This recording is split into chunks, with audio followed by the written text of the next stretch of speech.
দেখো ওই নূতনের উঠছে কেতন, আজ মেঘলা শ্রাবণ কাশে মাদার ইন্ডিয়া ফাউন্ডেশনের নাম বইছে রাতের নিঃশ্বাসে। আদার পথে ছড়িয়ে দিল যিনি আলোর ঠিকানা, তিনি স্রষ্টার সৃষ্টির কৃতি সন্তান রাম শঙ্কর জানা।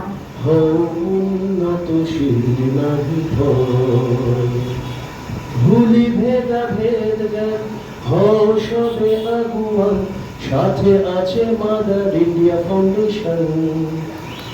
হও ধরো বেপেধি, হও করো বেপেধি, হও উন্নতশীল নাহি ভয়। Hidden talent hunt mock test গতকাল অর্থাৎ 11 জুলাই 2026 শনিবার মাদার ইন্ডিয়া ফাউন্ডেশন এক বড় উদ্যোগ নিয়েছে, যা হলো মেধাবী দুস্থ গরিব ছাত্রছাত্রীদের সাহায্য ও সহযোগিতার হাত বাড়িয়ে তাদের ভবিষ্যৎ উজ্জ্বল করার জন্য যে উদ্যোগ নিয়েছে তার যাত্রা শুরু করল সারা বাংলা জুড়ে। এদিন কলকাতা সোদপুর বালিকা বিদ্যালয়ে প্রদীপ প্রজ্বলনের মাধ্যমে এর শুভ সূচনা হয়। এই প্রতিষ্ঠানের শুভ উদ্বোধন করলেন বরিশা রামকৃষ্ণ মিশনের মহারাজ স্বামী সিদ্ধাত্মানন্দ মহারাজ। এছাড়াও এই অনুষ্ঠানে উপস্থিত ছিলেন কবি ও লেখিকা দীপা ভৌমিক, সঙ্গীত শিল্পী ও সুরকার জয়দীপ রায়, সোদপুর বালিকা বিদ্যালয়ের প্রধান শিক্ষিকা সোনালী মুখার্জি সহ আরও বিশিষ্ট ব্যক্তিগণ। বলবো মাদার ইন্ডিয়া ফাউন্ডেশন একটি সমাজসেবক সংস্থা এবং ছাত্রছাত্রীদের পড়াশোনার জন্য তারা বিভিন্ন ভালো কাজ করছে। এই যে সোদপুর বালিকা বিদ্যালয়ের সঙ্গে আজকে তারা যুক্ত হয়েছে, আমি বলবো এর ফলে এই বিদ্যালয়ের ছাত্রছাত্রী আরো অনেক বেশি এগিয়ে যাওয়ার সুযোগ পাবে এবং সমাজে প্রতিষ্ঠিত হবে। আগামী দিনের উদ্দেশ্যে আমি এটাই বলবো, শুধু পড়াশোনায় ভালো হলে হবে না, সঙ্গে ভালো মানুষ হতে হবে। নিজে ভালো হয়ে নিজে উন্নতি করে যাতে অন্যরাও উন্নতি করে সেই বিষয়েও চেষ্টা করতে হবে। স্বামী বিবেকানন্দের একমাত্র লক্ষ্য ছিল জীবের সেবা, নিঃস্বার্থভাবে জীবনের প্রত্যেকটি লোকের সেবা করা। এখন যদি কারো পেটে খিদা থাকে, কেউ যদি অশিক্ষিত হয়, তাকে যদি আমরা ডাইরেক্ট ধর্মের কথা বলি, সে কিছু বুঝতে পারবে না।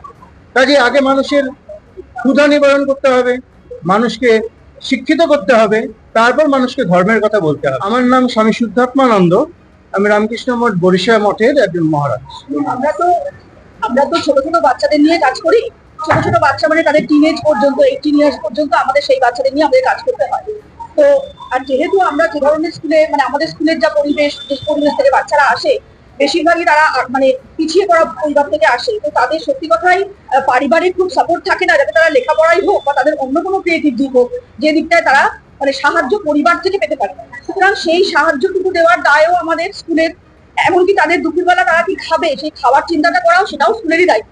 তো সেই জন্যই সেই হিসেবে স্বামীজির বক্তব্য অনুযায়ী যদি দেশকে এগিয়ে নিয়ে যেতে হয়, তাহলে তো আগে বাচ্চাদেরকে সুশিক্ষিত করতে হবে এবং তাদেরকে সুশিক্ষিত শুধু না, তাদেরকে মানুষ হওয়ার শিক্ষা দিতে হবে। তো সেই মানুষ হওয়ার শিক্ষাটা যেহেতু আমাদের কাছ থেকেই শুরু হয়, তো সেটা আমরা চেষ্টাও করি। সঙ্গে যদি মাদার ইন্ডিয়া ফাউন্ডেশনের মতো এরকম একটা সংস্থা আমাদেরকে সাহায্য করতে এগিয়ে আসেন, এর থেকে বড় কথা তো কিছু হতেই পারে। ওনারা তো যে উদ্দেশ্য নিয়ে, যে মিশন নিয়ে এসেছেন, আমি দেখলাম আর কি, সেই মিশন গুলো তো ভীষণই ভালো। আমরা চেষ্টা করব যে শুরু যখন করেছি তাহলে সেটাকে যেন আমরা প্রপারলি শেষ করতে পারি। সেই জন্য আমাদের তরফ থেকে যা যা সাহায্যের দরকার আমরা নিশ্চয়ই করবো। আর ওনারাও যখন হাত বাড়িয়ে দিয়েছেন, আশা করছি ওনারা সেই আশা নিয়েই, সেই ভাবনা নিয়েই হাত বাড়িয়েছেন যে অন্তত একটা, দুটো, তিনটে মেয়েকে আমরা সমাজের চোখে প্রতিষ্ঠিত করে দিতে পারি। সোনালী মুখার্জি, প্রধান শিক্ষিকা, সোদপুর বালিকা বিদ্যালয়। আমরা আমাদের সামর্থ্য অনুযায়ী সোদপুর বালিকা বিদ্যালয়ের সহযোগিতা এবং স্টুডেন্টদের নিয়ে আজকে যে আমাদের কর্মসূচির শুভ উদ্বোধন হলো, এটা হচ্ছে সারা বাংলা জুড়ে স্কুলে স্কুলে আমাদের যে হিডেন ট্যালেন্ট হান্ট প্রতিযোগিতা শুরু হচ্ছে আজ থেকে, তার শুভ উদ্বোধন। এবং এটা থেকে যত ছাত্রছাত্রী এখান থেকে সিলেকশন হবে, যে প্রকৃত দুস্থ মেধাবী ছাত্র যাদের ভেতরে সুপ্ত আগুন আছে, সেই আগুনটাকে জ্বালানোর জন্য তাদেরকে একটু যোগানের জন্য যদি যোগান দিয়ে সাহায্য সহযোগিতায় যদি তারা আগামী দিনে উজ্জ্বল ভবিষ্যৎ তৈরি করতে পারে। কারণ এরাই তো আমাদের আগামী দিনে doctor, engineer, politician, sportsman, teachers, আরো অনেক কিছু হতে পারে। তো সেই কারণে এদেরকে একটু সাহায্য সহযোগিতা হাত বাড়িয়ে দেওয়ার জন্য আমরা এই প্রকল্পটা নিয়েছি এবং তার শুভারম্ভ হলো আমাদের সঙ্গে প্রায় 400-এর উপরে স্কুল অ্যাসোসিয়েট মানে পার্টিসিপেট করবে এই হিডেন ট্যালেন্ট হান্ট প্রজেক্টে। আমরা খুঁজে বেড়াবো স্কুলেই তো এদের ভিত, স্টুডেন্টদের তো ভিত মেনলি স্কুলে, সেই জন্য স্কুল, অনাথ আশ্রম যেখানে সোর্স পাবো আমরা খুঁজে পাবো তাদের কাছে পৌঁছানোর চেষ্টা করি। আমাদের সঙ্গে যোগাযোগ করার জন্য প্রত্যেকটা ডিস্ট্রিক্টের ব্লক লেভেলে আমাদের সদস্য রয়েছে, ভলেন্টিয়ার্স রয়েছে, তাদের সঙ্গে আপনারা যোগাযোগ করতে পারেন অথবা আমাদের ওয়েবসাইটে গিয়ে ডাইরেক্টলি যোগাযোগ করতে পারেন www.mif.org.in আর হোয়াটসঅ্যাপ নাম্বার হচ্ছে 8370801889। আমাদের নতুন করে চাওয়া পাওয়ার কিছু নেই, আমাদের একটাই কথা, আমাদের কর্মজীবনে শেষে বলবো না, কর্মজীবনের সঙ্গে সঙ্গে আমাদের সমাজ থেকে আমরা অনেক কিছু পেয়েছি, মা বাবার থেকে পেয়েছি, টিচার থেকে পেয়েছি, অনেকের কাছ থেকে আমরা কিন্তু সমাজের থেকে অনেক কিছু শিখি। তাই সমাজের প্রতি একটা দায়বদ্ধতা থাকে, তাই কিছু একটা করে দিতে হবে। আমার নাম রামশঙ্কর জানা, ফাউন্ডার চেয়ারম্যান বলতে একটা চেয়ারম্যান পোস্ট নিতে হয়, কিন্তু অ্যাকচুয়ালি মাদার ইন্ডিয়া ফাউন্ডেশনে আমি একজন সৈনিক কর্মী।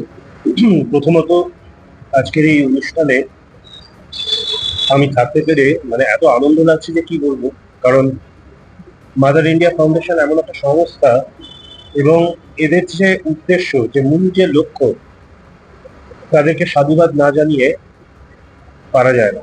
কারণ কজন ভাবে বলুন তো, আজকের এই যে আমাদের টোটাল সমাজ ব্যবস্থায় সত্যি কথা তো অনেক ছাত্রছাত্রীরা আছে গরিব, যাদের পড়াশোনা করবার মতো সামর্থ্য নেই, কিন্তু তারা অত্যন্ত মেধাবী, তাদের মধ্যে এমন ট্যালেন্ট লুকিয়ে রয়েছে যে তারা হয়তো চাইলেও তাদের ফাইন্যান্সিয়াল অক্ষমতার জন্য তারা হয়তো সেই জায়গায় রিচ করতে পারছে না।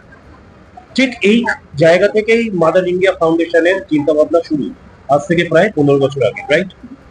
এবং আমাদের রামশঙ্কর বাবু জানালা, তিনি যে এই যে ভেবেছেন বা তার পরিবারও তার সঙ্গে যে এই ভাবনা চিন্তাটা রয়েছে, এই যে মহৎ লক্ষ্য বা এই মহৎ চিন্তা ভাবনাকে আমরা কুর্নিশ জানাই। আমার নাম জয়দীপ রায়, আমি একজন সঙ্গীত শিল্পী এবং সুরকার।